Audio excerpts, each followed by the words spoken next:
নমস্কার। আজ 22শে আগস্ট 2025 শুক্রবার কলকাতার 3টি রুটে মেট্রো সার্ভিস সম্প্রসারণ হলো। দেশের যশস্বী প্রধানমন্ত্রী আদরণীয় নরেন্দ্র দামোদর দাস মোদীজির হাতে শুভ সূচনা হলো। এতে করে কলকাতার পার্শ্ববর্তী এলাকার মানুষ অনেক কম সময়ে কলকাতায় আসতে পারবেন। ডক্টর কঙ্কন কুমার গুরি, যিনি আজ বেলিয়াঘাটা মেট্রো স্টেশন অনুষ্ঠানে প্রধান অতিথিরূপে ওনাকেই সম্মানিত করা হয়। ডক্টর কঙ্কন কুমার গুরি বলেন, রাজ্য সরকার একটু সহযোগিতা করলে আরও কিছুটা মেট্রো সম্প্রসারণ করা যেত, তাতে করে রাজ্যের মানুষের সুবিধা হতো। বেলিয়াঘাটায় মেট্রো স্টেশন উদ্ঘাটনের পর তিনি সোজা মোদিজির মূল অনুষ্ঠানে যোগ দেন।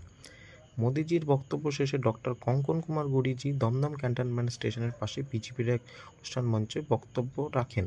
তাতে মোদিজির প্রশংসা করেন।